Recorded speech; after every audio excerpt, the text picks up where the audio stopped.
खुलुमबाय फुंबिलिनि गोदान खौराङाव फिन खेबसेयाव बयखौ बरायनानै लाग्रोबाय। दिनै 9 जुलाइ 2025 दासिमनि नोंथांमोननि गेजेराव फुंबिलिनि सुंद' खौरांखौ लानानै फैलायबाय। दासिमनि खौरांफोरा जाबाय। गिबि खौराङाव दङ बे समाव फोसावनो लादों नोंथांमोननि गेजेराव बिटिसि राजखान्थिनि बागै। थारैनो बे बाराव बिटिसिआव सोरनि सरकार जामारगोन? नोंथांमोना गिबियावनो कमेन्ट्स खालामहरनो हागोन। मख'नो गोनांदि फैबाय थानाय बिटिसि बिसायख'थि जाय सेप्तेम्बर दानाव जानो थांगासिनो दं। बे बाराव बिटिसिआव बर'निनो मोनथाम रिजनेल पार्टिया मैखोमै बिसायख'थि गेलेगोन। हाग्रामा महिलारिनि दैदेननाय बिपिएफ, प्रमद बर'नि दैदेननाय इउपिपिएल आरो डक्टर अनजालि दैमारिनि दैदेननाय एपिबि हानजाया। बेनि गेजेराव जों थांनाय बिटिसि बिसायख'थिनि रिजाल्टखौ नोजोर बोनानै नायोब्ला बांसिनै बिपिएफ, इउपिपिएल आरो बिजेपिआनो मोनदोंमोन। बे बारावबो बिथांमोननि गेजेरावनो गोबां सिटआव देरहागोन। गुबुन फारसे गुबुन गुबुन दोलोफोराबो माखासे भट लागोन जेरै कंग्रेस, जेएसपि बायदिया। नाथाय गुबै बाथ्राया बेसो बिटिसिखौ 2025 मायथाइयाव बबे मोनसे पार्टिया दखल खालामगोन? सोर दैदेनगोन बिटिसिखौ? सोर चिफ जागोन बिटिसिनि? गोबां समावनो जोंनि बर'नि बिर जोहोलाव एनडिबिनि गायसनगिरि आरो आफादगिरि रन्जन दैमारिखौबो बिटिसिनि चिफ खालामनांगौ होननानै रायजो राजाफ्रा लुबैबोदों आरो बुंबोबाय थादों। गोबां बाथ्रा बुंबोदों समाजारि बिजोङाव, नाथाय दुखुनांथाव बाथ्रा दि बिथाङा दासिमबो जोबथेसालियावनो दं। बिटिसिनि बिसायख'थिखौ लानानै दासान्दि मोनफ्रोमबो दोलोनिनो गोख्रोङै फोसावदिंनाय मेल लानाय हाबाफारिफोरा जागासिनो दं। नाथाय रायजो राजाफोरनि आखायावसो दं फैबाय थानाय बिटिसि बिसायख'थियाव सोरनो बांसिन भट होनानै देरहाहोगोन। 2025 मायथाइयाव बिटिसिआव सोर चिफ जामारगोन? नैथि खौराङाव दङ जोंनि लाइमोनफ्रा गोबां समावनो बायदिसिना समाजारि बिजोङाव नंखाय स्प्रे खालामनाय, भाइरेल खालामनायफोरखौ नुबोबाय थादों। बेबादिखौ गोख्रों साजा होबोनायखौबो नुनो मोन्दों, नाथाय खायसे दुथां सुबुंफ्रा दासिमबो बेफोरबायदि खामानि मावनायनिफ्राय गोजान जानानै थायाखै। बेबादिनो बिपिएफनि अमर दतमा बिपिएफ मुंनि मोनसे फेसबुक पेजआव इउपिपिएलनि गाहाय नेहाथारि राजुकुमार नार्जारि आरो सिनिदा बसुमतारी मुंनि आइजोजों मोजां मोनलायो बुंनाय नंखाय बानसावनायखौ लानानै क'क्राझार थानायाव एफआइआर थिसनो।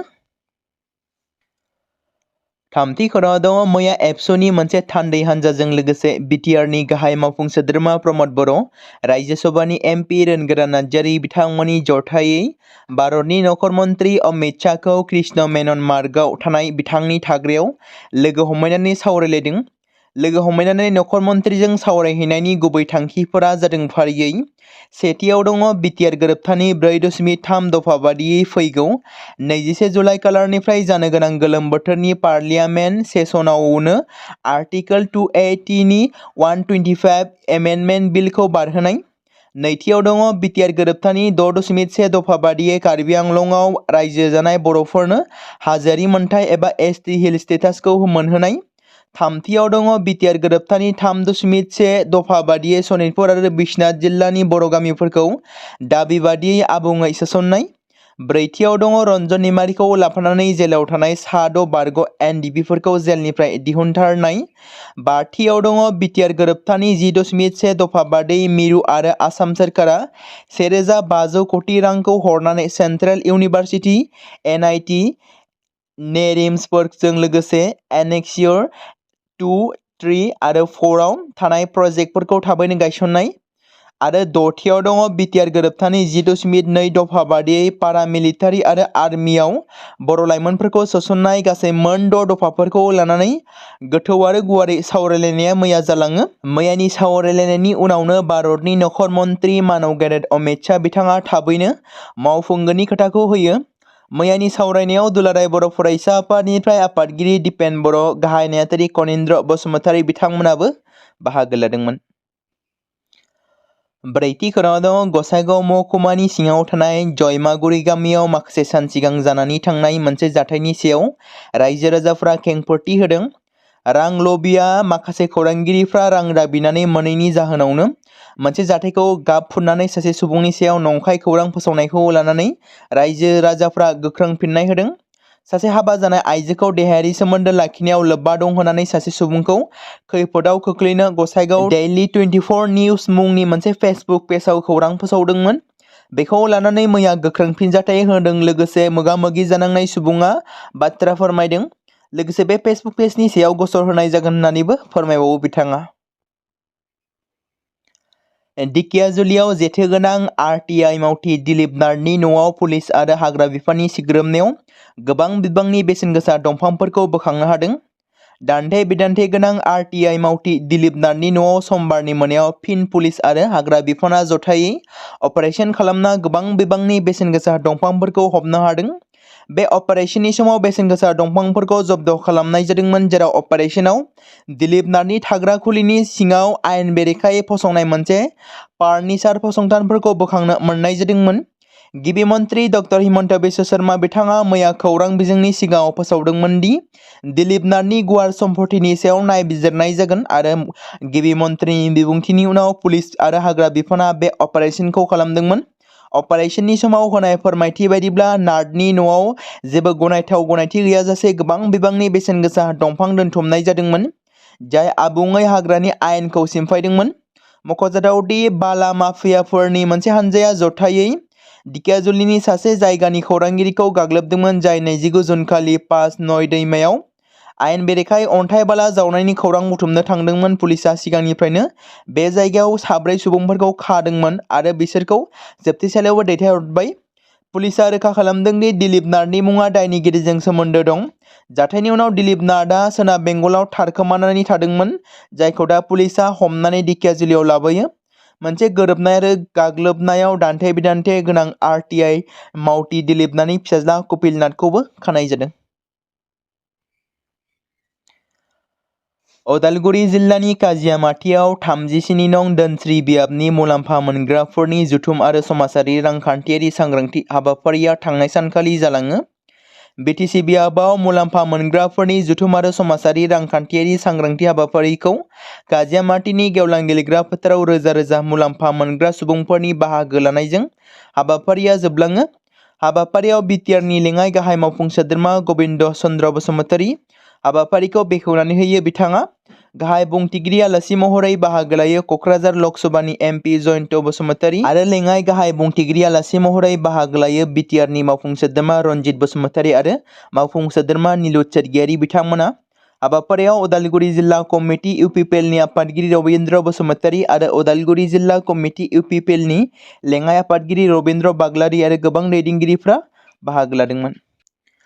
रायजोआव दासान्दि माखासे जायगाफोरावनो एभिक्शन खालामनाया सोलिगासिनो दं।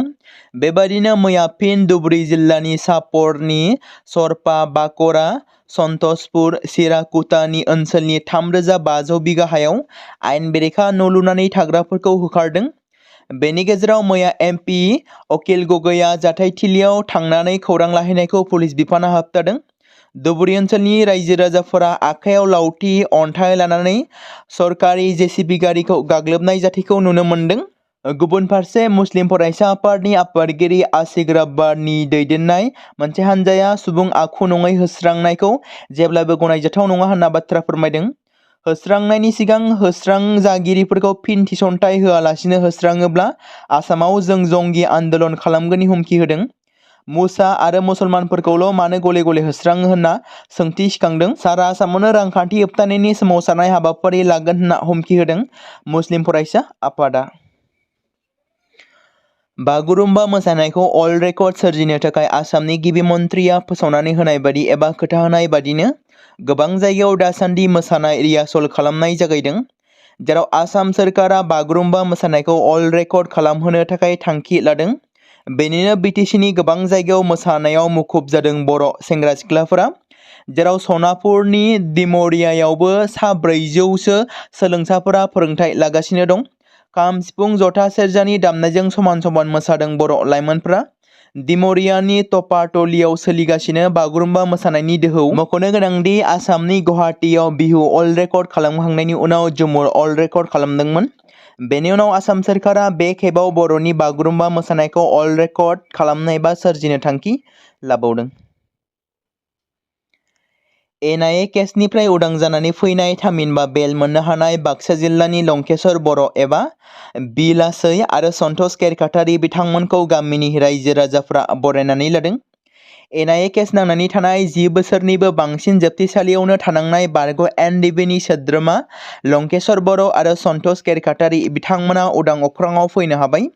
गोबाव सम बर' हारिनि थाखाय दावहा नांबोनानै बर' माहारिखौ रैखाथि होबोनाय बाक्सा जिल्ला सालबारि महकुमानि सिङाव थानाय कलबारि गामिनि लंकेश्वर बर' आरो 2 नं दुम्ब्रुगुरि गामिनि सन्तोष केरकाटारि बिथांखौ कलबारि गामिनि सुबुंफोरा दुंब्रुदै बरायनानै लादों लोगोसे मान बावदों। बे बाथ्राखौ मख'नांगोन दि भारत सरकार, आसाम सरकार आरो बिटिआर सरकारजों लोगोसे बिटिआरनि सीएम, ईएम बिथांमोनखौ मदद होनायनि थाखाय साबायखर बावहरदों बिथांमोना। आसामनि गिबि मन्त्रि डक्टर हिमन्त बिश्व शर्माया दिनै चिरां दावबायगोन। बेखौ बिथा खालामनानै जिल्ला खुंथाया मोनथिसारलाइ फोसावदों। बिथांनि दिनै दावबायनायनि माखासे गाहाय हाबाफारिफोरा जादों काजलगांव सदर सहरनि साखाथियाव गोदानै लुफुंजानाय पार्टी अफिस बेखेवनाय, 11 रिंगायाव बेखेवनाय जागोन आरो 2थि रिंगायाव जिल्ला खुंथायनि मावख'आव जिल्ला खुंगिरिफोरजों मेल सावरायनाय, 11:30 आरो बिडिसिएनि गेलेग्रा फोथाराव दोलोनि मेल सावरायनाय जागोन। रायजोफोरनो जेरै खोथा होनाय एरैबादिनो मावनाय, रायजोफोरनि गोनांथि जानाय जेंनाफोरखौ सुस्रांगासिनो दं इउपिपिएलनि लाइमोन दैदेनगिरि अशोक गयारि बिथाङा देबोरगाव बिटिसि बियाबनि गुबुन गुबुन गामिनि रायजो राजाफोरनि जेंना सुस्रांग्रा महरै थाद'नाय गैयाजासे खामानि मावबाय थानायखौ नुनो मोन्दों, जेराव माब्लाबा निखावरि नखराव, माब्लाबा नोरजिया सुबुंनाव आरो माब्लाबा रायजोफोरनि जेंनायाव गोख्रों गसंथानानै गावनिफ्राय हाजासे मदद होनायखौ नुनो मोन्दों। मैयाबो अशोक गयारि बिथाङा देबोरगाव बियाबनि धनपुर राबा गामियाव जेसिपिजों खामानि लागायनानै गासै गं 30 नखरफोरनि गोलाव बोसोरनि जेंनाखौ सुस्रांनो थाखाय 600 मिटार लावथाइनि माथावरि खोना होदों। मख'नो गोनांदि धनपुर गामिनि रायजोफोरा दैज्लां बोथोराव गौरां दैजों लोमसाव जानानै गोलाव समनिफ्रायनो हा खुरखा जानाय आरो दैबानाजों मोगा-मोगि जानो गोनां जाबोदोंमोन। मैया बे जेंनाखौनो अरायथानि थाखाय सुस्रांना होनो थाखाय अशोक गयारि बिथाङा गावनिफ्रायनो रां बाहायनानै मदद खालामनानै होदों, जेराव रायजोफोरा गोजोननायजों अशोक गयारि बिथांखौ साबायखर जासिदों।